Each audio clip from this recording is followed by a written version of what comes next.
The morning they nailed the door shut behind Maren Holt, the temperature in Coyle Hollow, West Virginia, had already dropped below freezing. It was the 3rd day of November 1937, and the girl stood in the lane outside the only home she had ever known, 15 years old.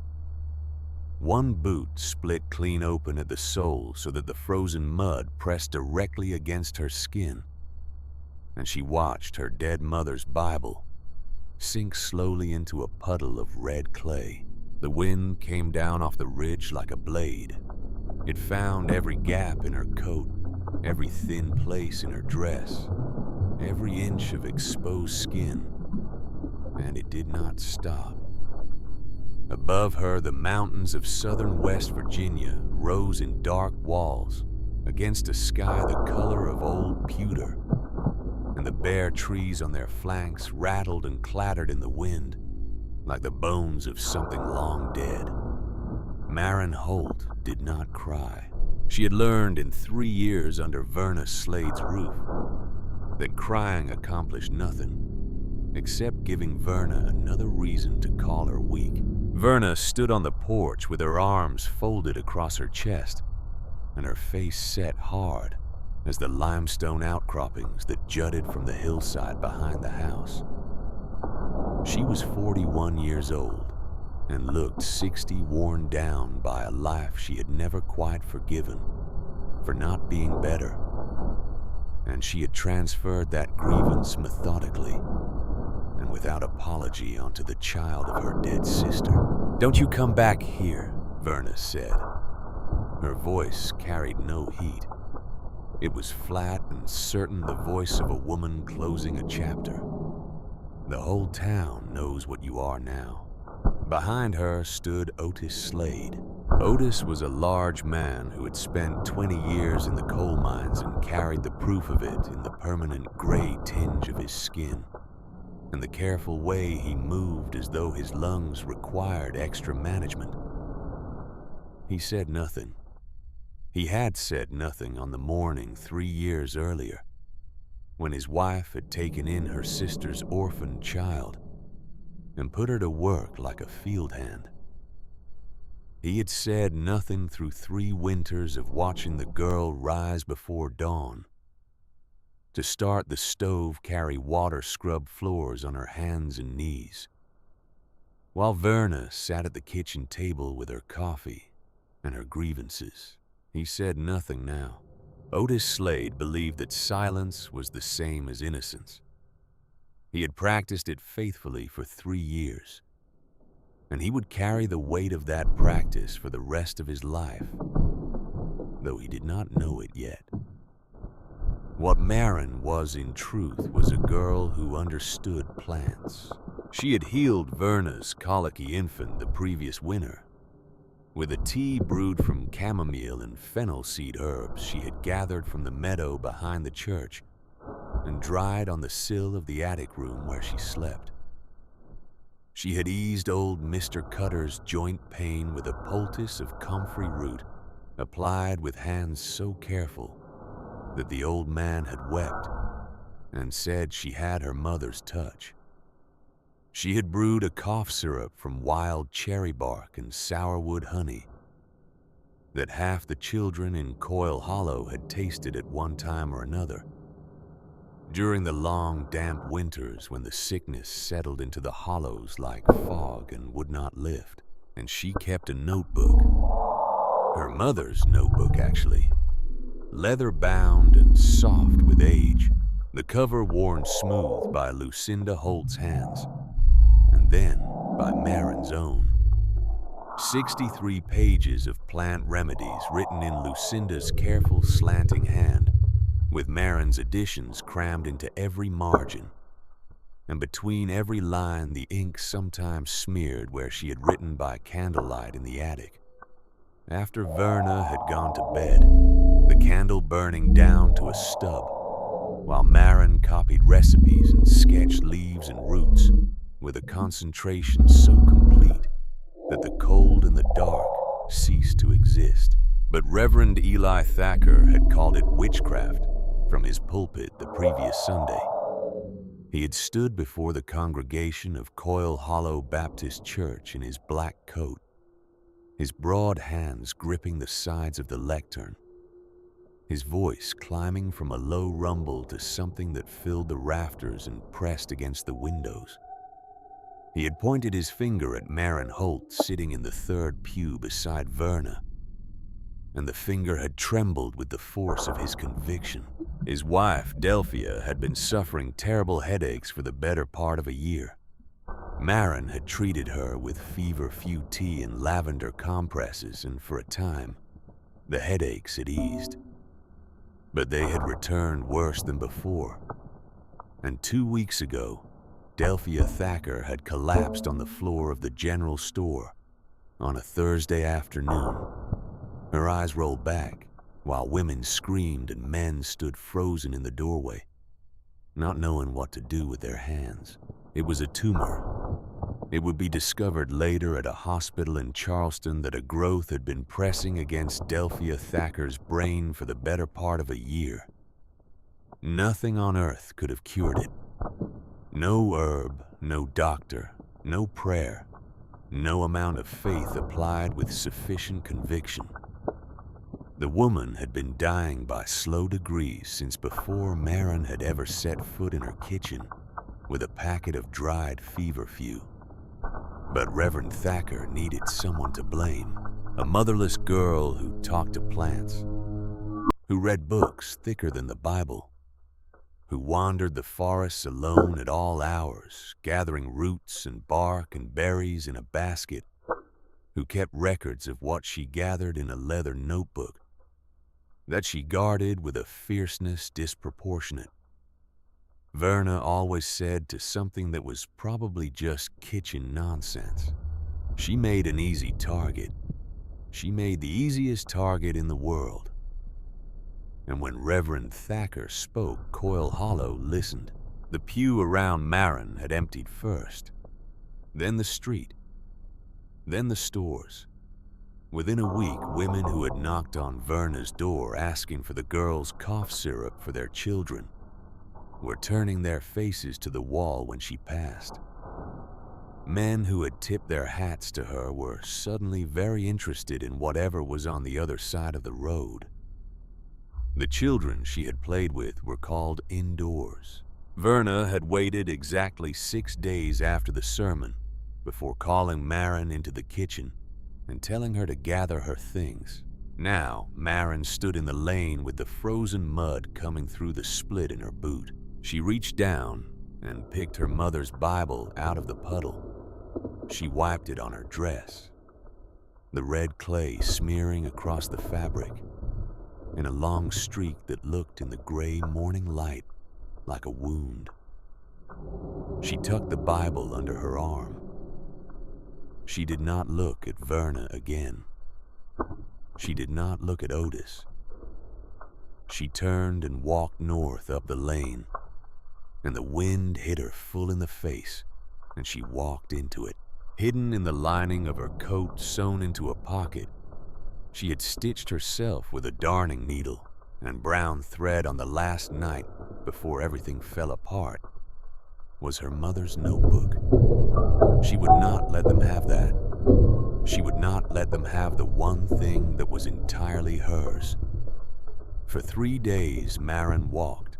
The mountains rose around her like the walls of a room with no ceiling, their flanks covered in bare trees that cracked and groaned in the wind. She followed creek beds when she could because water ran downhill, and downhill meant valleys where the wind was less savage. She ate what she could find along the way. The last of the autumn's wild persimmons, wrinkled and soft, still carrying a ghost of sweetness. A handful of black walnuts she cracked between 2 rocks and ate, standing up, the bitter oil coating her fingers and staining them brown.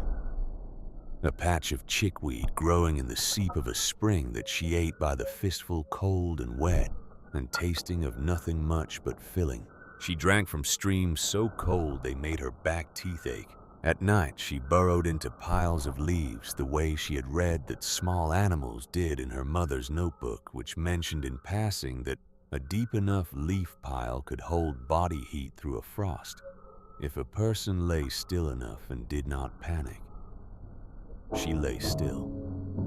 She did not panic.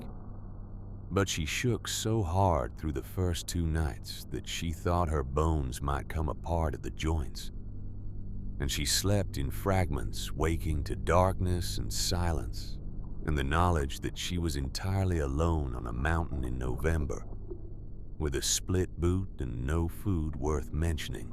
On the 3rd night, the sleet storm came. It moved through the mountains with a sound like a freight train, a roaring wall of ice and wind that stripped what remained of the leaves from the trees and turned every surface to glass. In a matter of hours, Maren had found a shallow depression in the hillside where a large rock jutted out to form a partial roof, and she pressed herself against the stone and pulled her coat around her and listened to the ice hit the rock above her head with a sound like 10,000 small hammers. The shaking stopped. She recognized that as a bad sign. Her mother's notebook had a page written in Lucinda's careful hand about the dangers of deep cold. And one of the things Lucinda had written was that when the shaking stopped, the body had given up on warming itself and was moving towards something worse.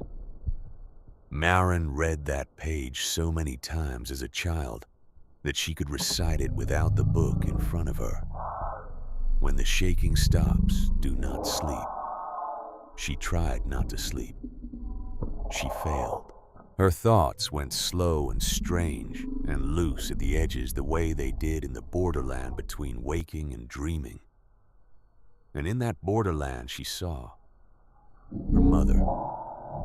Lucinda Holt, dead of pneumonia when Maren was 12, standing at the edge of the trees in the blue dress she had been buried in, holding a lantern that threw warm yellow light across the frozen ground.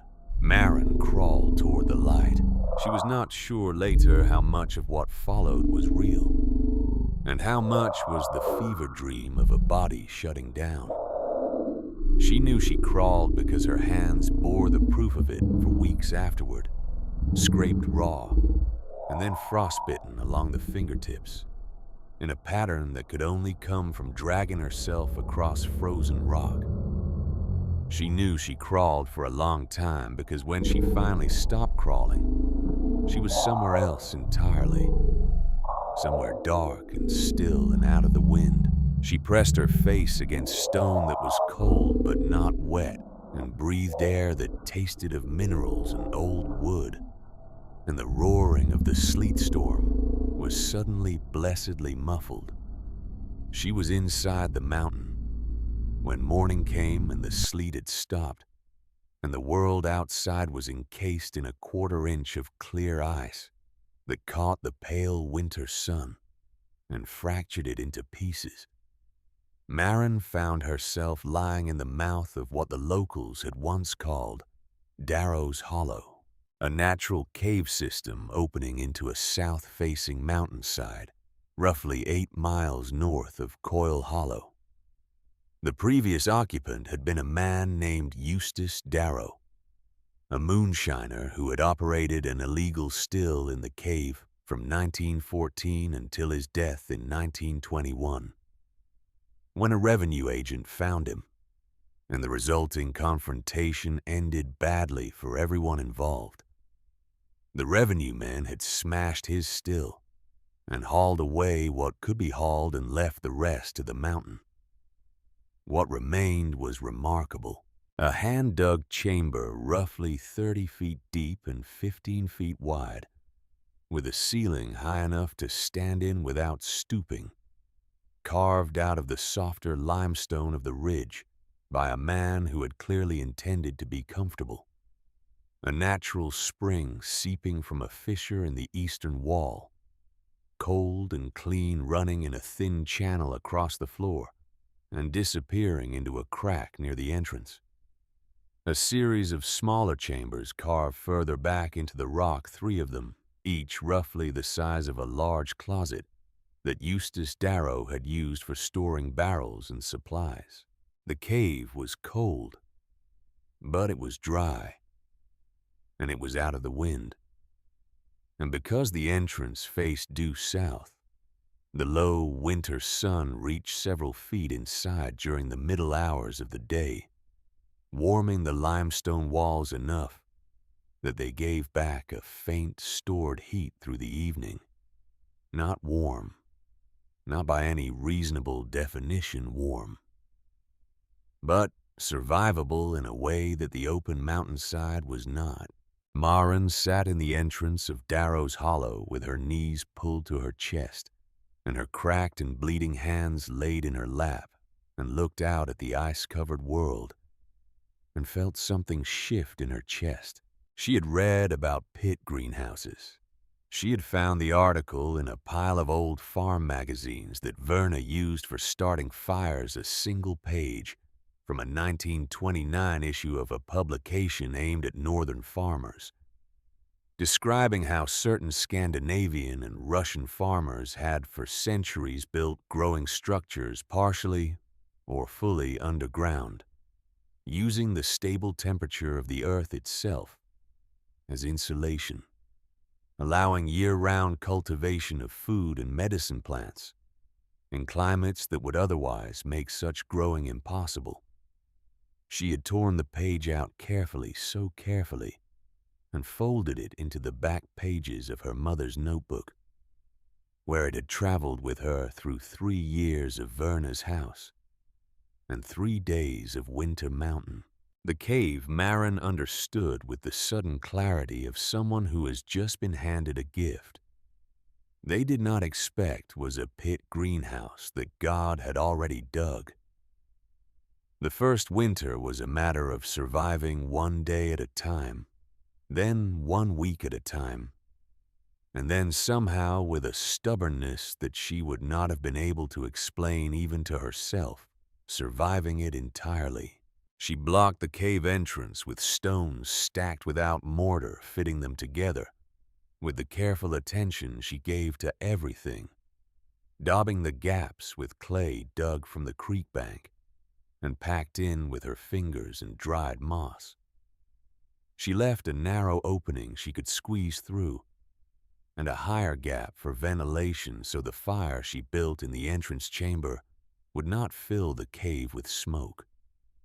She built the fire pit with rings of flat stones carefully laid, the way her mother's notebook described a cook fire that would hold heat and burn efficiently without requiring a constant large supply of fuel. She learned by painful trial which of Eustace Darrow's 3 inner chambers maintained warmth above freezing, and which did not. She learned what was edible on a winter mountain. Dock root iron bitter, but filling dug from frozen ground with a sharpened stick.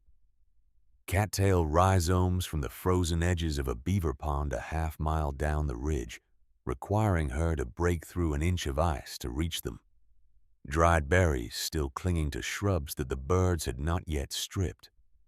Old acorns she gathered from beneath the snow and boiled twice to remove the tannins. In January, she nearly starved. For 5 days she ate nothing at all, lying in the deepest inner chamber, wrapped in leaves in the burlap bags she had found among Eustace Darrow's abandoned equipment, her body having made the executive decision to conserve what little fuel remained by ceasing all unnecessary movement. She lay in the dark and listened to her own heartbeat and thought with perfect clarity about her mother's hands. The exact feeling of Lucinda's hands on her forehead when she was sick as a small child. The way those hands had smelled of dried herbs and lye soap. The way they had been simultaneously the softest and strongest things she had ever known. On the 6th day, she crawled to the entrance to check a snare she had set from a strip torn from her own petticoat. And then, entirely forgotten. A rabbit hung in the snare, frozen solid. She sat in the entrance of the cave in the pale January sun with the frozen rabbit in her lap and laughed until she cried, which was the first time she had cried since Verna's porch. And she was not sure afterward exactly what she had been crying about. She thawed the rabbit by the fire in stages and cleaned it with hands that had long since lost their delicacy about such things, and boiled every scrap of it, including the bones in her single tin pot. Over 3 days drinking the broth in careful small quantities, because her stomach had contracted in the starvation days and could not manage much at once. She would say later in the years when there was enough to eat, that the memory of hunger became something she could speak about without flinching, that it was the finest meal she had eaten in her entire life. But even in those desperate weeks, the notebook was open. In the evenings, by the light of a small fire built from the driest of Darrow's abandoned barrel staves, she read and reread her mother's pages, and her own margin notes in the folded article about pit greenhouses, and she planned. She made sketches in the blank spaces Lucinda had left at the back of the notebook. Layout of the chambers, where sunlight reached at different hours, where the spring water could be redirected with carved stone channels, where shelving built from barrel stave lumber could create tiered growing surfaces that would catch light at different angles. She was 15 years old and alone in a cave in November, and she was planning a garden when spring came late that year, held back by a cold that lingered on the mountains until mid-April. When the dogwoods finally opened their white flowers on the south-facing slopes, as if in apology for the delay, Maren went to work. She spent the first weeks of spring clearing Darrow's 3 inner chambers of everything that had accumulated in 16 years of abandonment, old barrel staves and rusted metal hoops, the remains of wooden shelving that had collapsed under the weight of time, animal bones, the legacies of small carnivores who had used the cave for the same reason Maren had, drifts of dead leaves blown in through Darrow's original entrance and never swept out. What she uncovered, cleaned, and emptied was better than she had imagined. The deepest chamber was a roughly circular space about 12 feet across, carved into the limestone where a natural hollow had given Eustace Darrow a head start. The temperature in this chamber, Maren discovered by sleeping in it through several nights of varying weather, held steady at approximately 55 degrees, regardless of what the air outside was doing.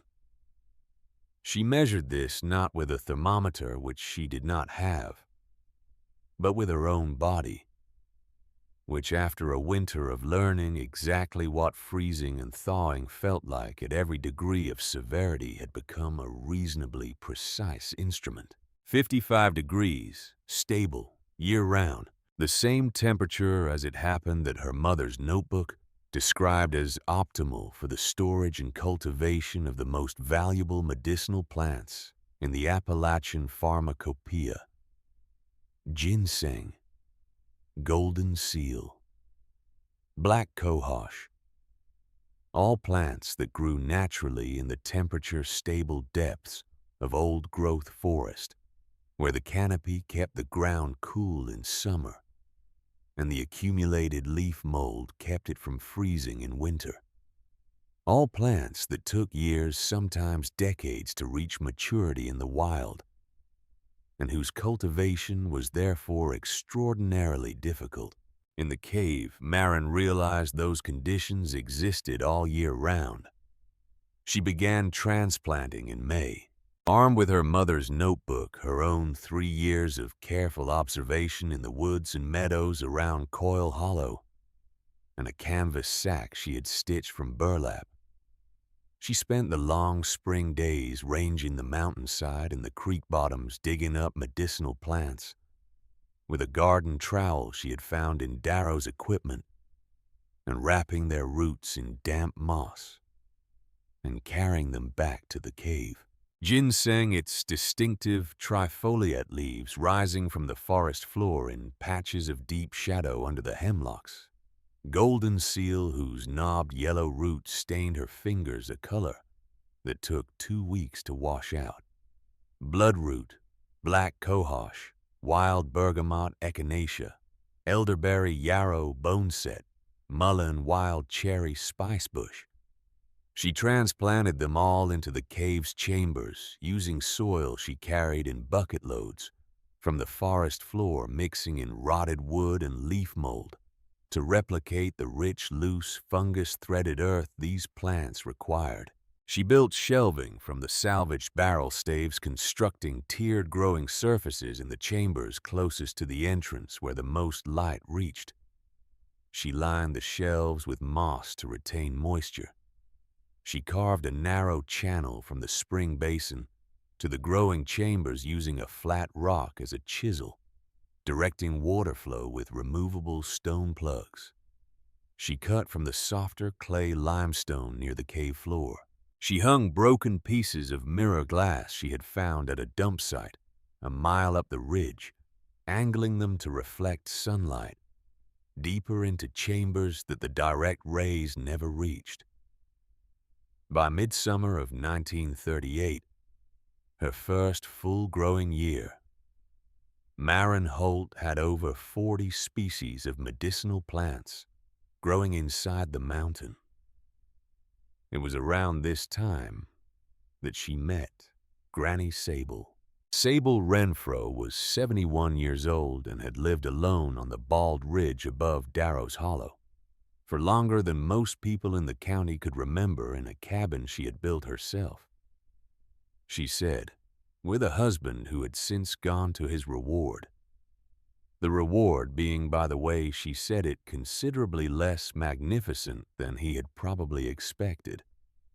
The view from her ridge stretched 30 miles on a clear day all the way to the blue line of ridges that marked the Virginia border. She was a Yarb woman, an herbalist in the old Appalachian sense of the word, a woman who knew every medicinal plant on the mountain by sight and smell and season, who could look at a person and know within a few minutes what was wrong with them and what the mountain offered for it, whose knowledge had been passed to her by her own grandmother, and that grandmother's grandmother before her, in an unbroken line of women paying attention to the same mountain across more generations than anyone bothered to count. She had known Lucinda Holt, known her well, in fact, in the years before Maren was born, when Lucinda had come to her on this same mountain, asking the same questions that her daughter was now answering for herself. Sable found Maren by following the smell of wood smoke to a part of the mountain where there was no reason for wood smoke to be. She stood at the entrance of Darrow's Hollow on a July morning and looked at what the girl had built, and was quiet for a long moment. "Your mama had the gift," she said, finally settling herself on a flat rock with the ease of a woman who has spent 7 decades sitting on rocks and has long since made her peace with them. Her face was brown and deeply creased, the face of someone who had spent most of her life outdoors, and her eyes were a pale, clear blue that seemed in certain lights to be the same color as the sky, showing through bare winter branches. She wore a man's coat over a dress that had been washed so many times. The original color was a matter of speculation, and she carried a walking stick that she used with the authority of someone who views it primarily as a weapon. "Not magic," she said. "Sense. The sense to pay attention to what the good Lord put in the ground for us to use. You got the same thing, maybe more. I watched you transplant that bloodroot 3 weeks ago from behind the old birch stand. You put it exactly where I would have put it." Maren was silent for a moment. She had not known anyone was watching. "You gonna tell someone I'm here?" she asked. Sable looked at her for a long measuring moment. "Child," she said, "I've been watching people try to run women like you off mountains like this one since before your mother was born. I have never yet seen it work to anyone's permanent advantage. No, I'm not going to tell anyone you're here. I'm going to come back tomorrow and teach you what you don't know yet. There's more of that than you probably think." She came back the next day, and the day after that. For 2 years, Sable Renfro walked down from her ridge cabin to Darrow's Hollow, nearly every day carrying cornbread wrapped in cloth and dried venison, and occasionally a small jar of her own. Sourwood honey, the finest honey Maren had ever tasted, made by bees that fed on the wildflowers of the high balds, and producing something that tasted of everything the mountain was trying to say. She taught Maren which plants to harvest under a waning moon when their oils were most concentrated, how to judge golden seal's medicinal strength by the depth of color in its root, the exact moment of black cohosh's readiness for tincturing a question of smell as much as sight.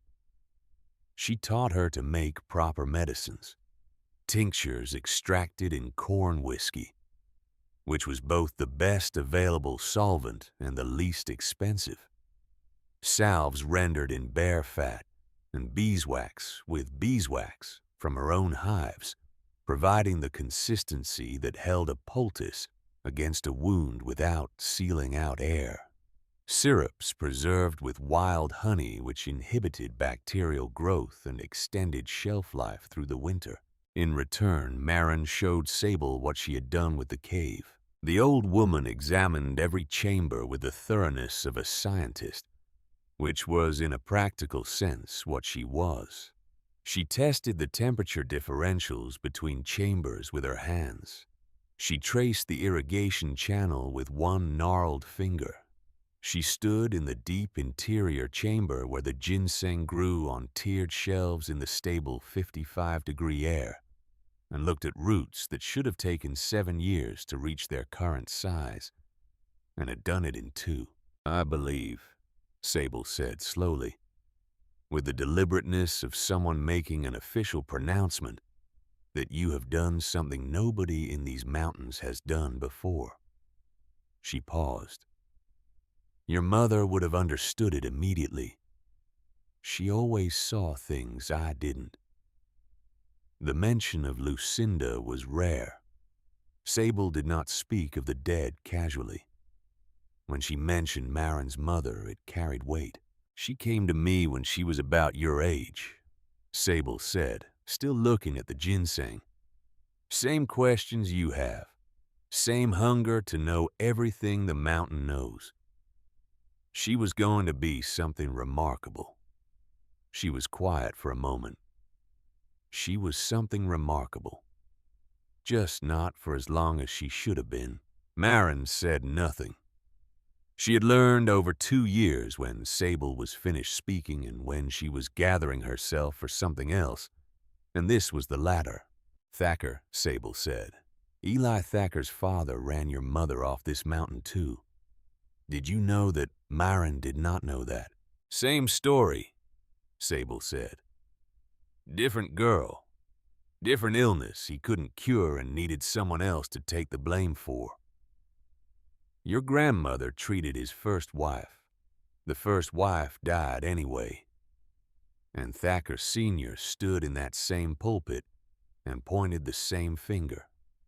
She picked up her walking stick. "It's a disease that runs in families, that kind of fear. Dresses itself up as righteousness and never bothers to look in a mirror." She began climbing back toward the ridge. "You're safe here," she called back without turning. "But don't mistake safety for permanence. That man is going to remember you're on this mountain eventually. When he does, you need to be ready. Down in Coyle Hollow, Reverend Eli Thacker was not thinking about Maren Holt.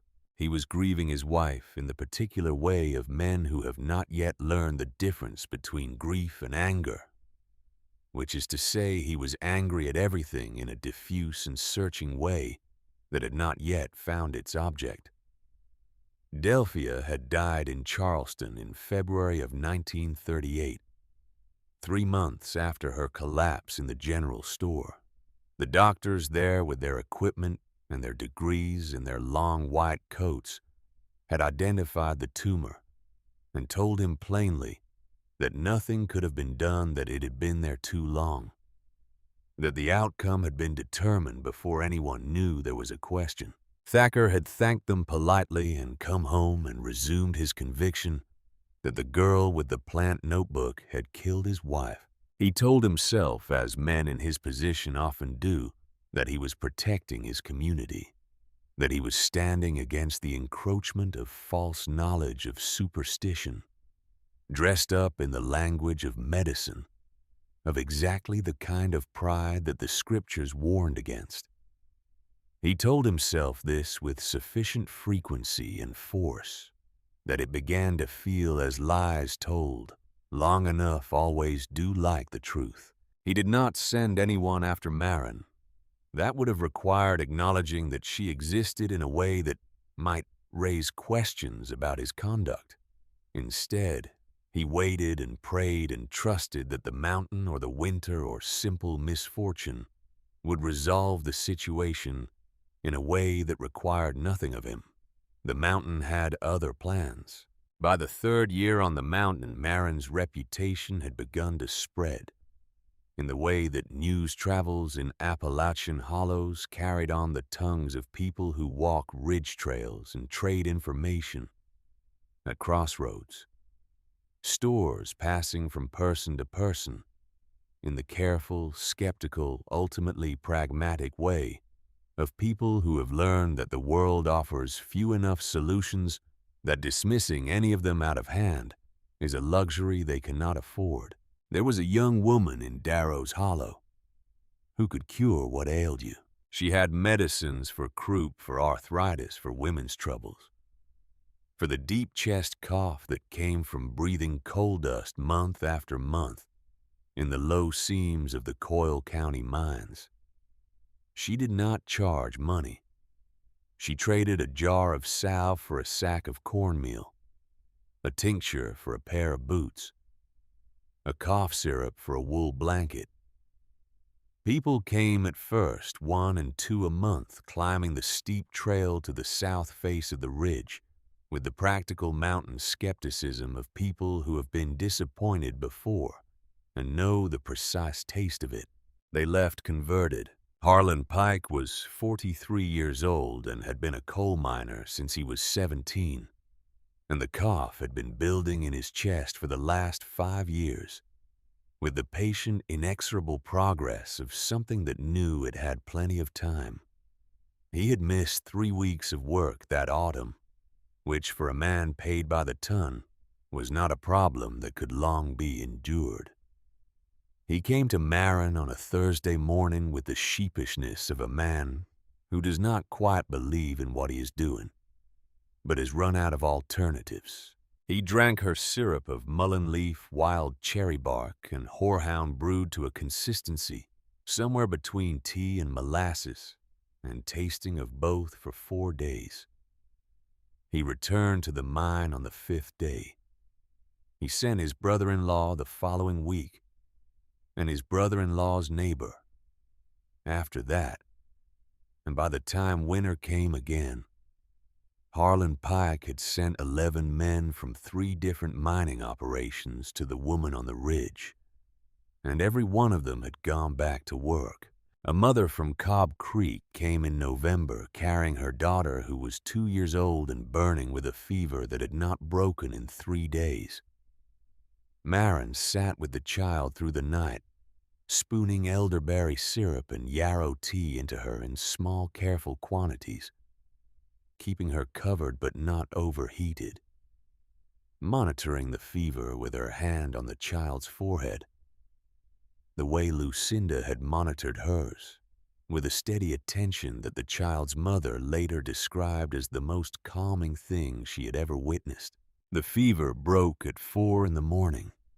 The little girl asked for her mother, and her mother, who had not slept in 3 days and had spent the last hour of darkness sitting in the corner of the cave chamber, convinced she was watching her child die, made a sound that was not quite a word, and gathered the girl against her chest. After that word spread differently, not the careful word of mouth of mountain pragmatism, but something faster and more emphatic. The word of people who believe they have witnessed something important and want others to understand it. They called her the Mountain Doctor. She was 17 years old and had never set foot inside a medical school, and had no intention of doing so.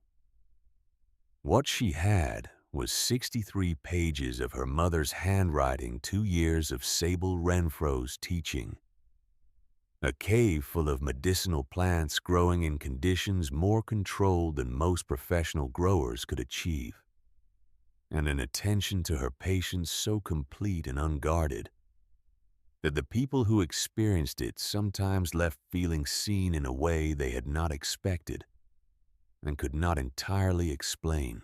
She was not performing healing. She was doing it. And down in Coyle Hollow, Reverend Eli Thacker began to hear the name Maren Holt again for the first time in 3 years. He did not like what he heard. He did not like the word doctor attached to her name.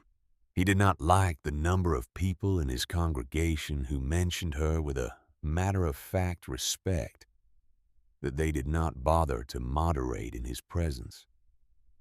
He did not like the way her existence on the mountain, which he had expected to resolve itself through simple attrition, had instead resolved itself into something that was becoming. He recognized with a cold and sinking clarity a kind of institution. He began to ask questions about the land. Darrow's Hollow sat on a parcel of mountainside that had been registered to Eustace Darrow in 1902 and had passed to no one upon Darrow's death. He, having died without a will or any living heirs that anyone had ever produced documentation of. The county had assessed the land and collected no taxes on it for 16 years because there was no one to collect from, which under West Virginia law created a set of conditions that a sufficiently motivated party might be able to use. Thacker was a sufficiently motivated party. He engaged the services of a lawyer in the county seat, a man named Aldous Peck, who had a reputation for finding legal angles in situations that appeared to have none. And Aldous Peck studied the county land records for 2 weeks and came back to Thacker's study with the expression of a man delivering good news. The land could be claimed, Peck said. It would require a petition. It would require some time. But it could be done. Standing in Thacker's kitchen the following Sunday after services, Verna Slade listened to this conversation with her hands wrapped around a coffee cup and her expression revealing nothing. Then she went home and told Otis. Otis Slade sat at the kitchen table for a long time after Verna had gone to bed that night. He sat in the dark with his hands flat on the table and thought about a 15-year-old girl standing in a muddy lane with a split boot picking a Bible out of a puddle. He thought about 3 years of watching and saying nothing. He thought about the bag of cornmeal he had carried up the mountain trail in January of the previous year, before anyone knew the girl was surviving up there in the dark before dawn, when Verna was asleep and left at the entrance of a cave he had found by following Sable Renfro's directions, which the old woman had given him, in the terse, coded way she had of communicating things she did not want overheard. He got up before dawn the next morning and walked to Sable Renfro's ridge. It took him 2 hours. He was 54 years old. and his lungs were not what they had been. But he made it to the ridge cabin before sunrise. And he knocked, and Sable opened the door with the expression of someone who has been awake for hours and expected exactly this. He told her what Thacker and Peck were planning. Sable listened without interrupting. Then she went to a wooden trunk in the corner of the cabin and opened it and lifted out a paper folded many times that she placed in Otis's hands without a word. It was a deed. Not to the Darrow land itself, but to an overlapping parcel that a surveyor had registered in 1889 under a boundary description that placed the cave and approximately 40 surrounding acres within land that had passed through a chain of transactions that Sable had been following for 30 years to Sable Renfro herself. A legal technicality so old and obscure that Aldous Peck, studying only the Darrow records, had missed it entirely. "Give that to the girl," Sable said. "Don't tell Verna." Otis looked at the old woman for a moment. "You've been holding on to that for 30 years, he said. "I've been waiting for the right person to need it," she said. "Go." Marin received the deed from Otis Slade's hands on a cold morning in November, 3 years after the day he had stood on Verna's porch and said nothing. He stood at the entrance of her cave with his hat in his hands, the same posture he would maintain 4 years later when he came with the flu delegation, and he did not look at her directly. He held out the folded paper. She took it. "I should have spoken up," he said. "On the porch 3 years ago. I should have said something." Marin looked at the paper. She looked at the man. He was older than she remembered. The mine had taken more from him in 3 years. "You walked up a mountain in the dark in January to leave me a bag of cornmeal," she said. "I know it was you. Sable told me." Otis Slade nodded. He put his hat back on. He turned and began the long walk back down the mountain. Marin unfolded the deed and read it carefully in the morning light coming through the cave entrance. Then she read it again. She put it in the back of her mother's notebook, behind the pit greenhouse article where it would stay for the rest of her life. Aldous Peck's petition went nowhere. When winter came again, Marin planted seedlings and tended tinctures and received patients, and taught 3 women from the next hollow over the basic preparation of the most common remedies. The mountain was hers. The cave was hers. The work was hers. And in the deep interior chamber, the ginseng roots grew in the stable dark, older and larger than anything that should have been possible waiting. The winter of 1940 was the coldest in 20 years, and Marin Holt barely noticed. She had insulated the cave entrance with a double layer of stacked stone and a heavy curtain sewn from wool blankets stitched together with the careful, economical needlework that characterized everything she made. And the temperature in the main growing chamber held steady through February, at a degree that allowed her winter herbs to continue producing. She had dried herbs enough to supply a small village. She had tinctures in 60 labeled jars on shelves that Sable had helped her mount along the eastern wall of the main chamber. She had salves and syrups and dried teas and poultices ranked in order of use, labeled in the same careful hand as her mother's notebook, with the date of preparation and the recommended dosage, and in some cases a small sketch of the plant in question. She was 18 years old, and she was running a pharmacy inside a mountain. Sable came less often that winter. Her knees had deteriorated through the fall, the result of 72 years of walking steep mountain terrain and the trail down from the ridge to the cave had become on the worst mornings more than she could manage. On the days when the trail was passable, she came bringing herself and her knowledge and whatever food she had made that week. On the days when it was not, she stayed in her cabin, and Marin sometimes climbed up to check on her carrying broth and willow bark tea, and a sharpness of worry she did not allow to show on her face. Sable was not a woman who welcomed visible concern. "Stop looking at me like I'm a plant you think might die," she said one afternoon when Marin had arrived with a pot of soup and an expression that apparently communicated more than she intended.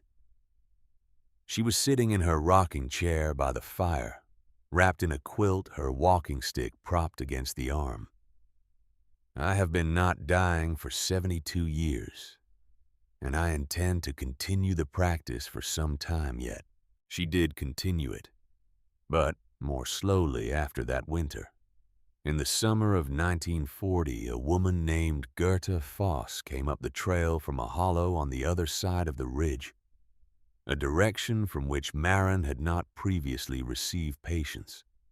She came alone, carrying nothing, and she sat on the flat rock at the cave entrance and told Marin without preamble or apology that she had walked 6 miles because there was no other option, and she was prepared to be told she was foolish for making the trip. She was 44 years old and had not slept more than 2 or 3 hours at a stretch in 8 months. She described the sleeplessness with the careful precision of someone who has lived with a thing long enough to know it completely, the exact quality of lying awake, the thoughts that came in the dark, the exhaustion that was not the kind cured by rest, because the rest was itself the problem. She described the other symptoms with more difficulty. The heaviness, the way ordinary things had lost their color. Not literally, but in some other sense that she could not quite find words for. Marin listened without interrupting. This was something she had learned partly from Sable, and partly from her own observation of what happened when she stayed quiet. People filled silence with the truth. The practice question often produced the prepared answer. Silence produced the thing the person had actually come to say. She made Gerta Foss a blend of valerian root passionflower and St. John's wort, each plant chosen for a specific piece of what the woman had described, and she brewed it into a tea and gave her enough for a month and told her to come back if it helped, or if it did not help, because either answer was useful. Gerta came back 3 weeks later. She had slept. She had slept 6 hours on the 3rd night and 7 on the 4th, and was averaging by the 3rd week. Something that resembled what she vaguely remembered sleep had once felt like. The heaviness was not gone, but it had lifted at its edges. The ordinary things had not returned to full color, but the gray had thinned. She brought her neighbor on the 2nd visit. Her neighbor brought her sister. Word of the remedy for sleeplessness spread through the hollows. The way these things move by hand and by mouth, by women talking across fences, and at creek banks and in the brief socials that punctuated the long working weeks. It moved to men eventually the way women's solutions always move to men. Quietly and without credit through the agency of wives and mothers who had learned that the most reliable way to get a stubborn man to take his medicine was to put it in front of him without much discussion. By 1941, Marin was seeing 10 patients a week. By 1942, she had expanded dramatically. With the help of men whose families she had treated, men who came on weekends with tools and muscle, and a willingness to do hard physical labor in exchange for things she had given freely. She carved 2 additional chambers into the south-facing limestone of the ridge, bringing her total growing space to something approaching 1,000 square feet. The new chambers were designed with precision, their dimensions calculated from the same first principles she had applied to Darrow's original rooms, with attention to light angles and temperature differentials, and the specific humidity requirements of different plant families. She built a proper workshop at the cave entrance, a frame structure with a wood stove and a long pine work table and shelves running floor to ceiling on 3 walls. A second table for drying with screens stretched over wooden frames stacked on pegs, so she could move them as needed. A preparation area where she crushed and blended and bottled the countertop worn smooth with use, stained with the colors of 100 different plants. She developed a drying system that used the warm upward draft through the cave's natural ventilation to circulate air around hanging bundles of cut herbs, a system so efficient that she could dry a full harvest of mullein or boneset in the time it had previously taken her to dry half as much. The war came. She learned about it the way everyone in the Hollows learned about it, by radio, in a neighbor's kitchen. The voice of the announcer cutting through the static with a flatness that suggested he was still deciding whether to believe what he was saying.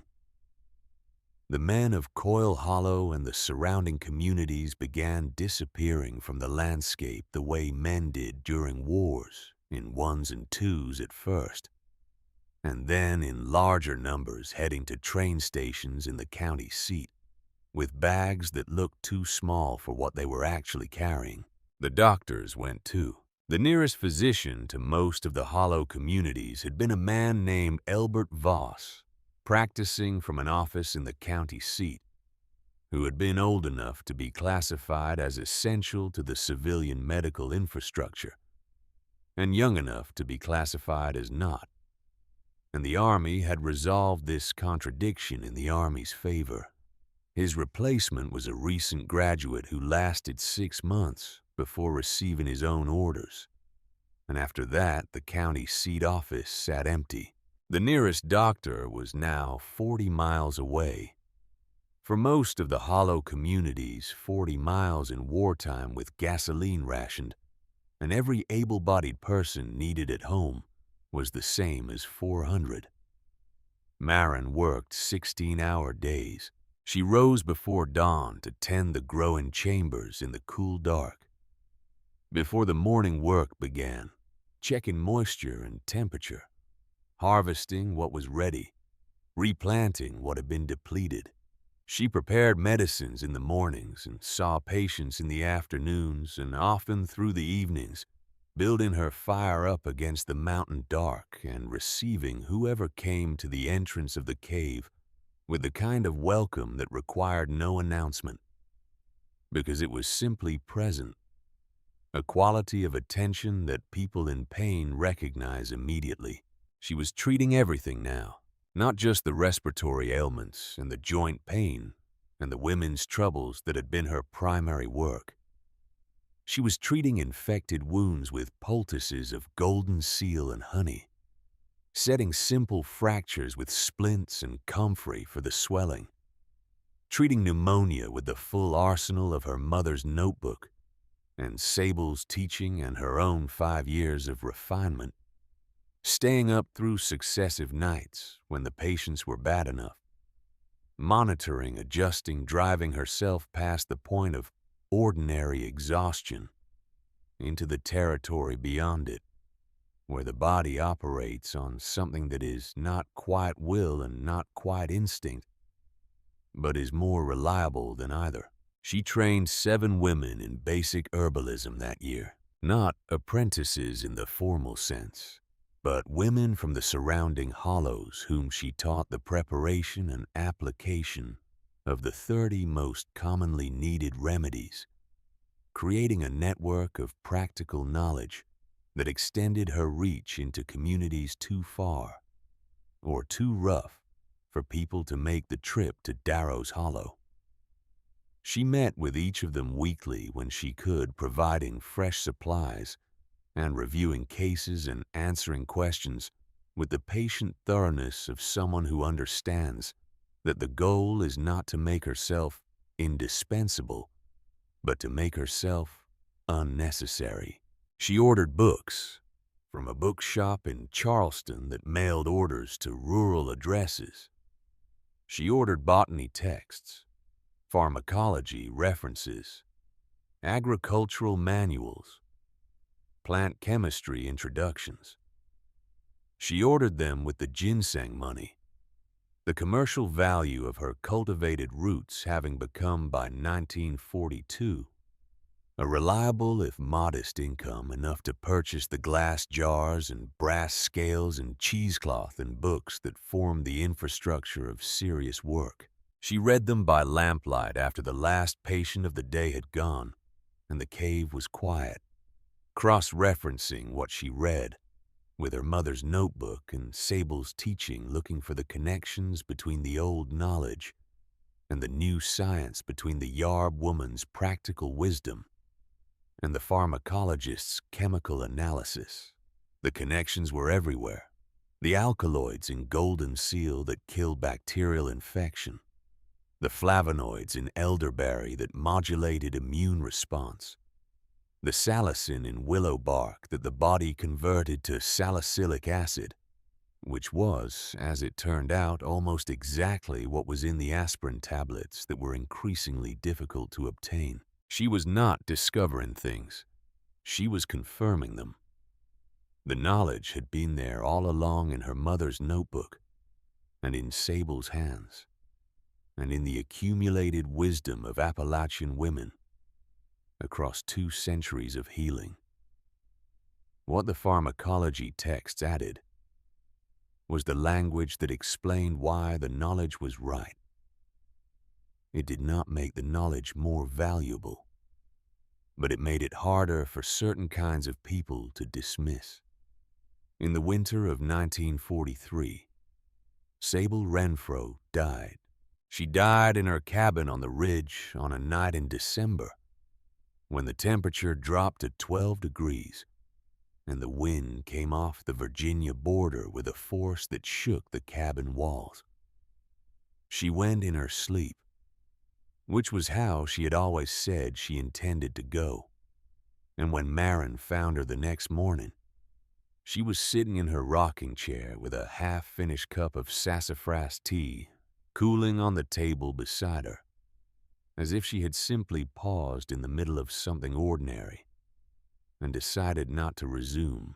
Her face was peaceful in a way it had not always been in life, where a certain watchful tension had been her permanent expression, the look of someone who is simultaneously managing the present moment and preparing for whatever the next one brings. Marin sat with her for a long time. She had known it was coming not because Sable had said so. Sable was not a woman who spoke directly about her own death unless strictly necessary, but because the knowledge had been gathering in Marin's chest all through the fall. The particular heaviness that comes with understanding that someone is reaching the end of something, and that there is nothing to be done about it except pay attention while it is still possible. She had paid attention. She had been up to the ridge 3 times in the last week, bringing food and checking the stove and sitting across the fire from Sable in the evenings, while the old woman talked about plants, about the ridge, about Lucinda, about the specific quality of light on the mountain in the late afternoon in October, that she said was unlike any other light in the world, and that she hoped with mild and apparently unsentimental interest that there was something equivalent wherever she was going. Marin buried her on the ridge where she could see the sun-rising ground. She dug herself through 2 inches of frost with a spade, and the force of the particular grief that makes people need to do physical work. She planted wild bergamot on the grave, pressing the roots into the cold earth with her bare hands. Because it was Sable's favorite plant, the one she always said smelled like the mountain thinking. Sable left everything to her. The cabin, the 100 acres of medicinal-rich mountain forest, and 14 handwritten notebooks spanning 50 years of herbal knowledge, each one written in Sable's cramped and confident hand, filled with observations and recipes and patient notes and margin drawings of plants in every season. 50 years of paying attention to one mountain. 50 years of noticing what other people walked past. Maren carried the notebooks down to the cave and put them on the shelf beside her mother's notebook and her own growing collection of volumes, and she stood in front of that shelf for a long time, looking at what 3 women's lifetimes of knowledge looked like in physical form. It looked like a library. It looked like something that needed to be protected. She went back to work. The spring of 1944 arrived with unusual gentleness, the cold breaking early, and the dogwoods opening ahead of schedule. And Maren was in the middle of the first serious planting of the season when she heard footsteps on the trail below the cave. Multiple footsteps moving with the tentative care of people who are not accustomed to the path. She straightened up from the seedling bed she was working and waited. There were 4 of them. 3 men and a woman picking their way up the last steep section of the trail, with expressions that mixed physical effort with something more complicated. She recognized the woman first.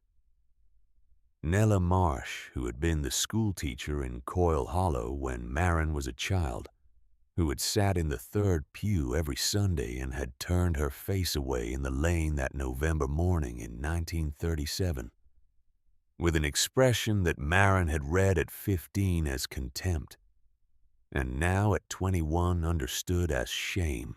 She recognized Otis Slade, who made the trip without his wife and who climbed the trail more slowly than the others because his lungs were worse.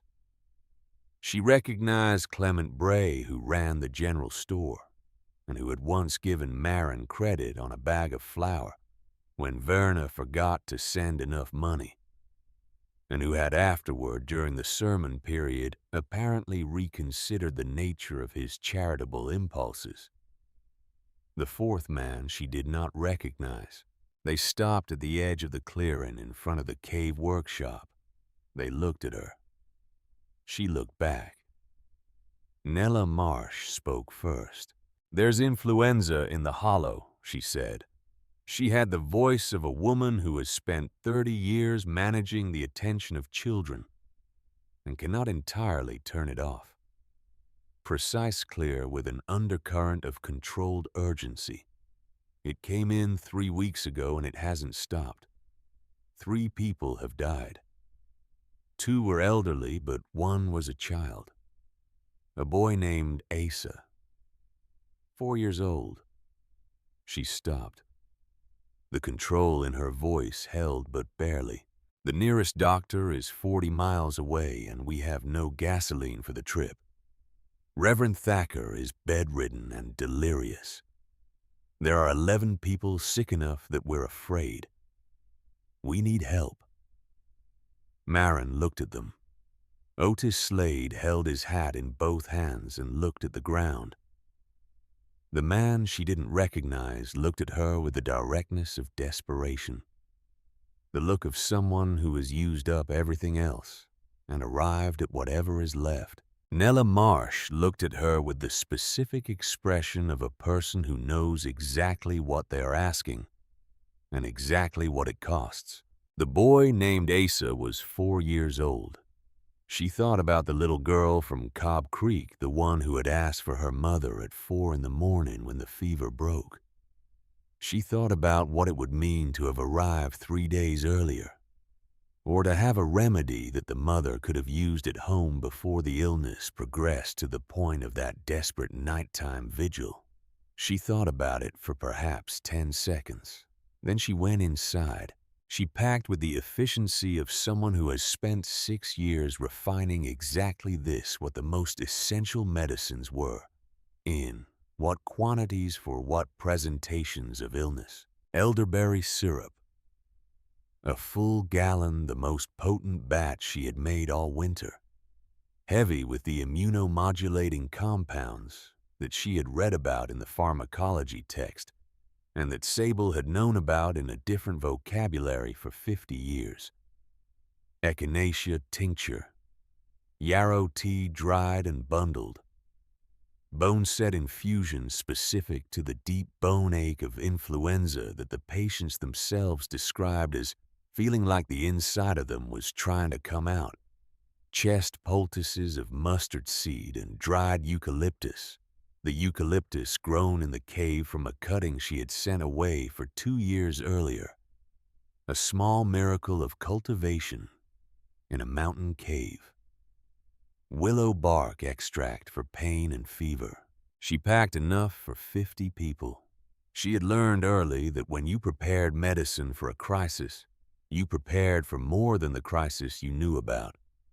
Because crises were rarely smaller than they appeared, and almost always larger. The walk down the mountain to Coyle Hollow took 2 hours at the pace of the delegation, slower than Marin would have moved alone. She walked beside Nella Marsh for part of it, and Nella talked in the efficient, information-dense way of a woman delivering a briefing, telling Marin who was sick, how long what symptoms dominated, who was caring for whom. The fourth man, the one Marin didn't know, was named Burl Yates, and he had come from the hollow 2 miles east where 4 of his family were down with the same illness and where he had heard through the same network of mountain information that had built Marin's reputation that there was a woman at Darrow's Hollow who could help. He had gone to Coyle Hollow to ask if anyone knew how to find her. He had arrived at exactly the moment Nella Marsh's delegation was forming. Coyle Hollow looked smaller than Marin remembered. She had been gone for 7 years, and in those 7 years, she had been in many ways a different person than the 15-year-old who had walked north up the lane with a Bible and a split boot. But the town had also changed, shrunk somehow, its edges more frayed. The war had taken its young men and its economic optimism and the small daily confidence that things were on balance manageable.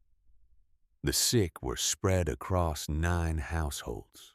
She set her crate down in Nella Marsh's kitchen, which was the largest, and which Nella had organized with the efficiency of a woman managing an emergency with insufficient resources into a distribution point for food and medicines and information.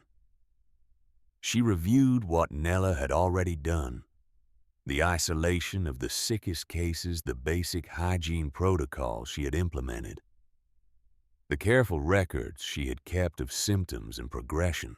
She noted the records particularly. Nella had been keeping them for 3 weeks on the back pages of a school composition book in handwriting that was precise and legible even under stress. "You should have been a medical professional," Marin said. Nella looked at her for a moment. "I tried," she said. In 1919, the nursing program in Charleston told me they were full. They weren't full. They had just decided they preferred to fill with a different type of applicant. Marin filed this away. It was useful information. She went to work. The first 3 days were the worst. The days when she was learning the specific character of this outbreak, its patterns, which presentations were stable and which were deteriorating, which remedies were doing what she expected, and which required adjustment. She moved between the 9 households before dawn and after dark, and through the hours between carrying her bag and her attention, and the particular quality of unhurried focus that people in crisis find steadying in a way they often cannot articulate. She treated a 60-year-old man named Fitch, whose fever had been climbing for 4 days and whose lungs were beginning to fill. And she sat beside him through a night that required everything she knew, cycling through compresses and steam tents and the most aggressive chest treatments in her mother's notebook and her own additions to it. And by morning, the fever had plateaued and begun the long, irregular descent toward normal.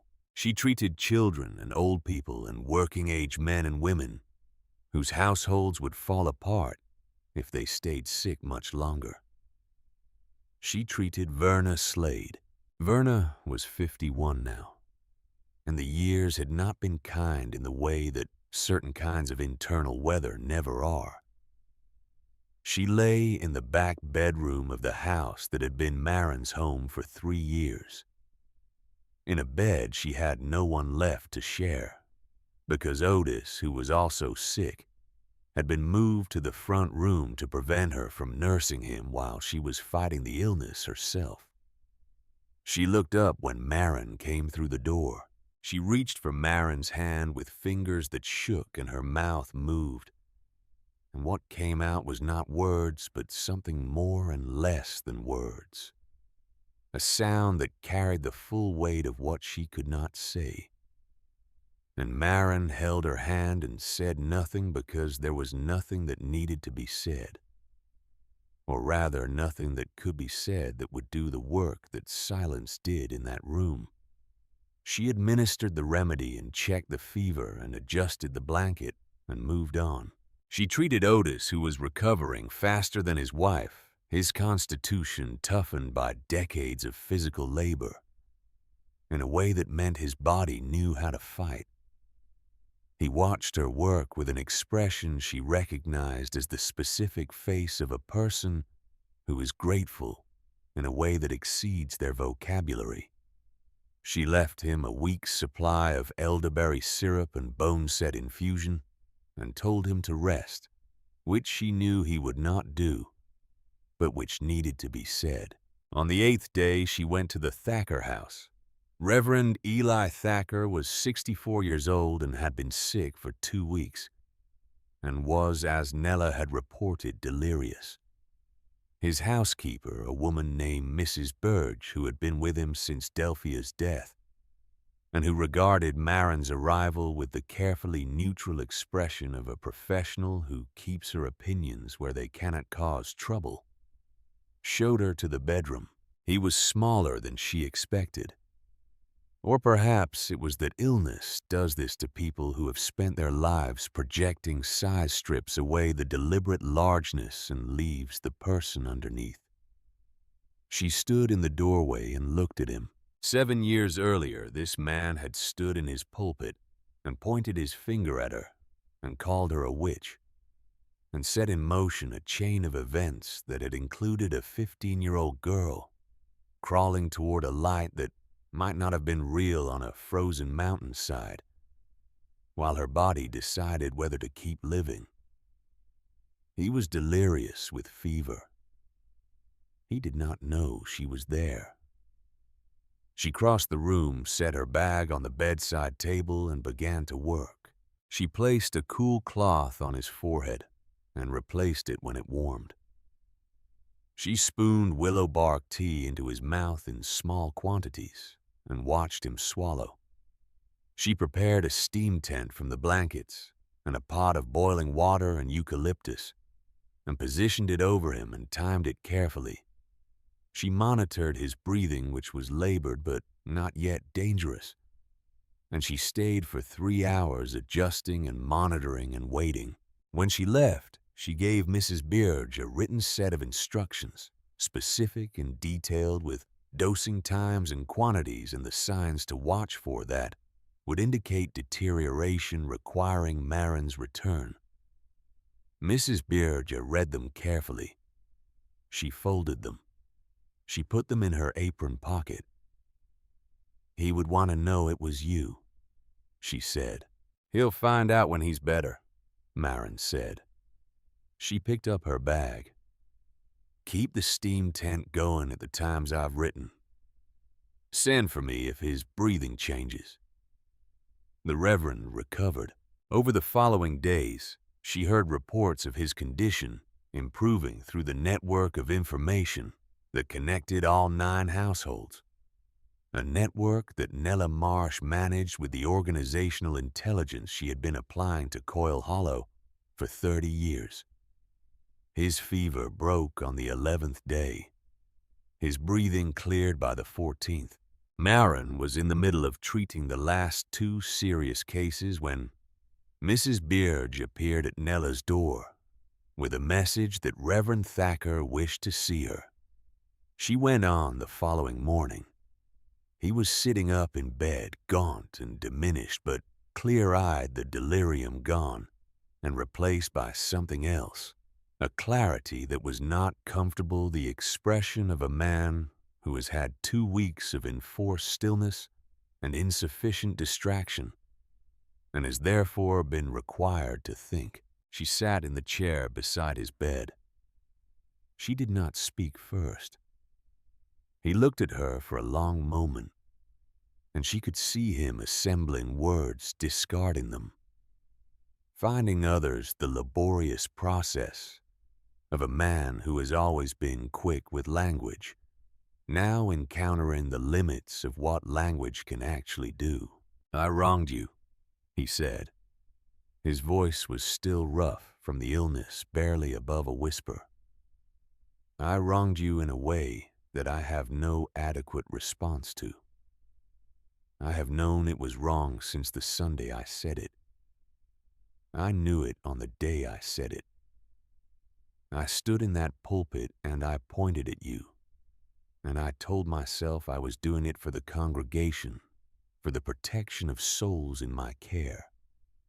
And I have had sufficient time in the last 2 weeks to understand that I was lying to myself." He stopped. His hands lay on the quilt loose and still. "I was afraid," he said, "because I did not understand what you did, and I had spent enough years in this pulpit that I had forgotten how to say, 'I don't understand this, and I need to learn more.' And I was proud, too proud to walk to a 15-year-old girl and say I was wrong about my wife's illness, and I blamed you for it, and I am asking your forgiveness." The room was quiet. Outside, she could hear the hollow beginning its ordinary morning, the sounds of livestock and wood smoke and a child's voice somewhere down the lane. She had thought about this moment, not deliberately, not in the planned way of someone rehearsing a scene, but in the oblique way that unresolved things surface in the mind during the quiet parts of work, during the hours between patients, or the evenings after the fire had burned low. She had thought about what she would say if she were ever in this room facing this man. And what she had found was not what she expected. She had expected anger, and there was some.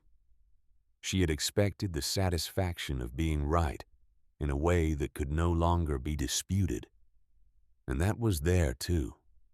What she had not expected was the particular kind of sorrow that comes with looking at a frightened person who has done a frightened thing and understanding without forgiving the thing exactly why it happened. "I forgive you," she said. He closed his eyes for a moment. "But I need you to understand something," she continued. "What I do is not witchcraft. It has never been witchcraft. It is paying attention. It is learning what the earth offers and applying that knowledge carefully and honestly and with humility about what it cannot do. My mother understood that. The woman who taught me understood it. Women in these mountains have understood it for longer than your denomination has existed. You came close to destroying something precious because you did not take the time to understand it.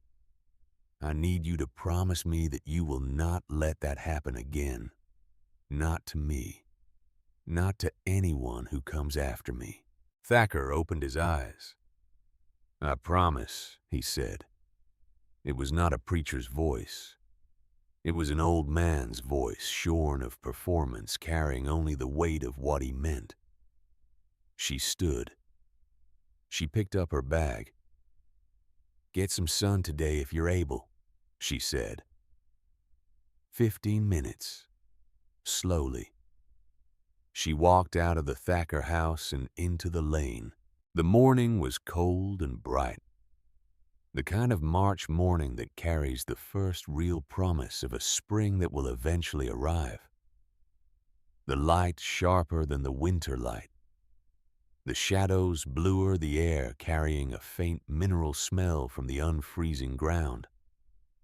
A dog was barking somewhere. 2 children ran past at the end of the lane, chasing each other with the specific joy of children who have been kept indoors by illness and cold, and are now briefly free of both. No one else in Coyle Hollow died. On her last day in the hollow, Maren walked to the small cemetery at the edge of town and found the fresh grave of little Asa, 4 years old, dead before she had arrived. She stood there for a while. She knew she had not been here. She knew it was not her failure. She knew that the mathematics of illness and distance and available knowledge had produced an outcome that no individual decision could have altered. She knew all of this. She stood there anyway. She returned to her mountain. The ascent felt different than it had every other time she had made it in 7 years. Not easier or harder, but changed, altered in quality by the fact of having gone down and come back up, having moved through the place that had tried to destroy her, and come out the other side with nothing broken. Nothing surrendered, nothing she had not chosen to give. The cave was cold from her absence. She built the fires up in sequence, the main chamber first, then the workshop stove, moving through the familiar routine with a body that knew every step. She checked the growing chambers. The plants had managed without her. They almost always did. She sat at the workshop table with the light coming through the south-facing entrance, and she opened her mother's notebook to the blank pages at the back. The last few pages that Lucinda had left empty, that Maren had always treated as a reserve, a space to be filled only by things that were certain enough to deserve it. She began to write. She wrote down the influenza treatment protocol, refined by 3 weeks of direct application, to 11 cases, specific and detailed, with notes on which remedies had performed as expected and which had required adjustment, and what those adjustments had been. She wrote it for the women she had trained, for the women who would come after them, for whoever would need it next time. Because there was always a next time.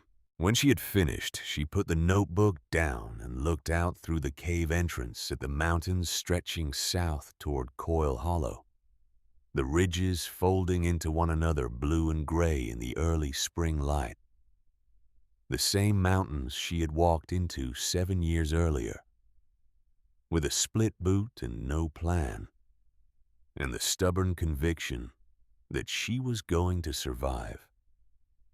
She had done considerably more than survive. The summer Maren turned 22, a man came up the trail to the cave, a former soldier home from the war in the Pacific, with a quietness about him that was different from the mountain quietness she was accustomed to. His name was Ransom Cruz, and he had grown up in the hollow 2 ridges east. And he had heard about the mountain doctor from his mother's letters throughout 3 years of the Pacific campaign. And he had come initially because a piece of shrapnel the Army surgeons had extracted from his left shoulder had left a scar that was not healing cleanly.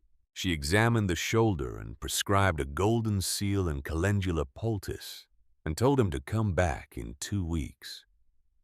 He came back in 2 weeks. The shoulder was healing. He came back 2 weeks after that which was not necessary from a medical standpoint. She was aware of this.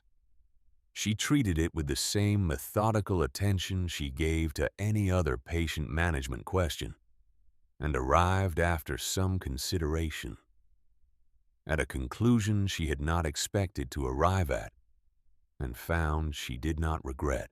Ransom Cruz was a quiet man with carpenter's hands, and a way of listening that reminded her of her mother. He had seen enough destruction to have made a considered choice about how to spend whatever came next, and what he had chosen with a clarity she recognized, because it was the same clarity she had applied to her own work was building. He had no objection to a woman who lived in a cave. He had, in fact, a number of practical suggestions for improving the cave's structural stability that reflected a genuine and apparently deep interest in the engineering of the situation. They were married on the ridge above the hollow on the same bald ground where Sable Renfro's cabin stood, with wildflowers on the altar, and the long view of mountains in every direction, and Sable's old rocking chair, placed in the front row, with a sprig of bergamot on the seat, because some absences deserve acknowledgement. Ransom built them a cabin on the ridge beside Sable's using the old cabin's remaining timbers, and the lumber he milled himself from trees, taken selectively from the 100 acres Sable had left Marin, and they lived there together for the rest of their lives, and the cave below remained the center of the work. He built the classroom first. It was a proper frame room attached to the workshop at the cave entrance, with windows on the south wall, and benches enough for 20 people and a blackboard. He hauled up the mountain on his back in 3 sections. Marin held her first formal teaching session in the spring of 1947, and 12 women came from 4 different communities, and they stayed 2 days and went home with knowledge and materials and a standing invitation to return when they needed to. The sessions became monthly and then weekly during the growing season, and the women who came brought other women, and the knowledge moved through the community with the same organic momentum that good, useful knowledge always finds when it is offered without restriction. She established the seed bank in 1948, a cool, dry chamber deep in the cave, the temperature held constant by the mountain itself, where she preserved seeds and root cuttings of every medicinal species she cultivated, not just for propagation, but for permanence. She was already watching with the attention she gave to everything.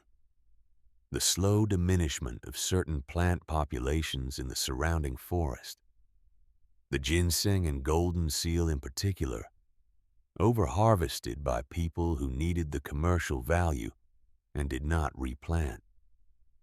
What she was growing was not just medicine.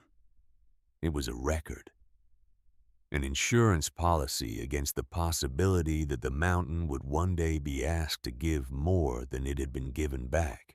She understood with a clarity born of having lived very close to the mechanisms of both survival and loss, that knowledge dies when the last person who holds it dies, and that plants become extinct, the same way quietly one fewer patch at a time, until one spring the patch is not there, and nobody who knows what that means is left to notice. She was building against both of those possibilities. In the spring of 1953, a letter arrived from the State University in Charleston.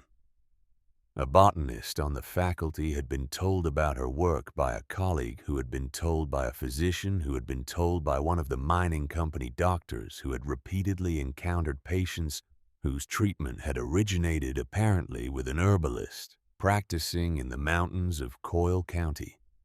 The botanist requested permission to visit. She wrote back on the inside cover of a feed store receipt, which was the paper available, and told him he was welcome any time and to bring boots. He came in June with 2 graduate students. both of them wearing the expression that academics wear when they are trying to manage the gap between what they expected to find and what they are actually finding. They examined her growing chambers with the thoroughness of scientists who have not yet decided whether to be impressed. They took samples carefully, and with her permission. They reviewed her records, which went back 15 years, and covered several thousand patient interactions with notes that would have been, one of the graduate students told her, later publishable in a clinical journal if she had wanted to publish. She did not particularly want to publish, but she agreed to answer their questions, which took 3 days, and to allow them to take additional samples and return the following year. They published a paper in 1955. She read it with her glasses pushed up on her forehead and her coffee going cold on the table, and her youngest daughter drawing something at the other end of the table. And when she had finished reading it, she put it down and picked up her coffee. Ransom looked at her from across the room. "They say your extraction methods are pharmacologically sound," he said. He had read it over her shoulder that morning while she was still on the first page. Sable knew that in 1880, Marin said. It's nice of them to confirm it. She said it without particular sharpness. She had no objection to confirmation. Confirmation was useful, especially of the kind that traveled in academic journals to places where her work would not otherwise be taken seriously. She understood perfectly well that the paper was a tool, and that tools were for using. More visitors came after the paper. Journalists, botanists, a few doctors who had the intellectual honesty to arrive with notebooks rather than conclusions. Marin received them all with the same directness she brought to everything, showing them her workshop and her growing chambers and her records, answering questions with precision and patience, asking only that they represent her work accurately without mystification or condescension. Neither folk miracle nor primitive curiosity. Most of them complied. The ones who did not comply produced pieces that said more about the writer than about the work, and Marin read them, filed them, and returned to her patients. In 1959, Nella Marsh came up the mountain. She was retired from teaching now, and she moved more slowly than she had in 1944. And she brought a covered dish and a directness that had not diminished. She told Marin she wanted to learn. She wanted to learn everything. She had 30 years of careful observation of her community's health. 30 years of knowing which families had, which recurring problems and which households were managing and which were not. And she wanted to combine that knowledge with what Marin knew about remedies and cultivation. She was 62 years old. That's late to start an apprenticeship, Marin said. It is. Nella agreed. Start anyway. Marin started anyway. Nella Marsh spent the last 12 years of her working life as Marin's closest collaborator, managing the teaching sessions and the patient records, and the correspondence with the university researchers, with the organizational precision that 30 years in a classroom had given her, freeing Marin to do the work that only Marin could do. She also, with Marin's help, wrote the first version of what would become the published guide. They called it the Mountain Healer's Handbook. It was modest in its first form, 60 pages hand-typed on Nella's typewriter, and reproduced on a mimeograph machine that Ransom drove 4 hours to acquire from a church supply company in Huntington. They distributed 300 copies across 4 counties in the spring of 1961, and the copies passed from hand to hand and household to household until the pages wore soft and the covers separated. And women who wanted the information badly enough recopied the whole thing by hand. which Marin considered the most reliable indication that a piece of writing was genuinely useful. The years accumulated. The work did not slow. It changed shape, became less about individual patients and more about the infrastructure of knowledge itself. The teaching and the seed bank and the written record. The long, patient labor of making sure that what had been learned would last beyond the learning of it. Ransom's carpenters' hands built and rebuilt the cave structures as needs changed. Their children grew up knowing the difference between golden seal and yellow root, between healing and harm, between knowledge and its counterfeits. Each of them made their own choices about how much of the work to carry forward, and the choices they made were different, and all of them were right. Marin Holt died on a Tuesday morning in late March of 1999. She was 77 years old.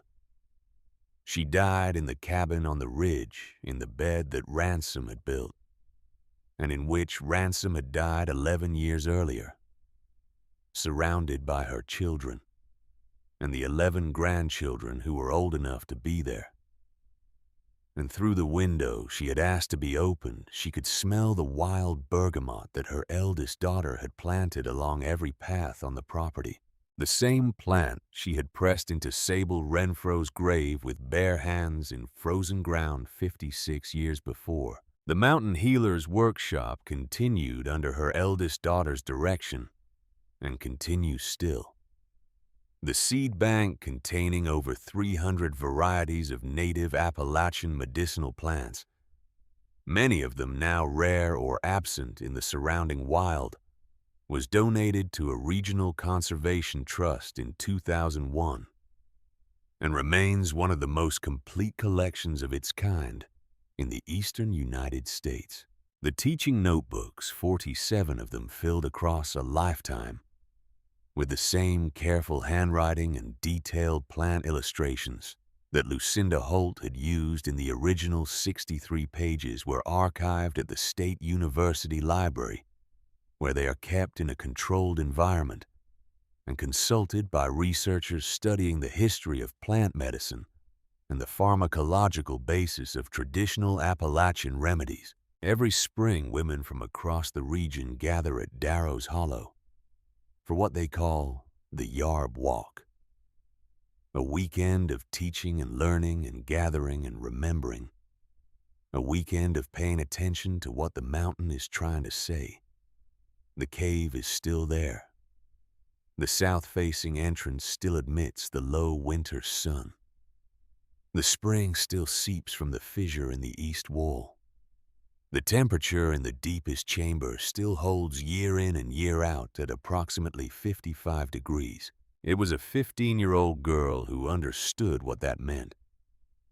It was a woman who spent 60 years proving it.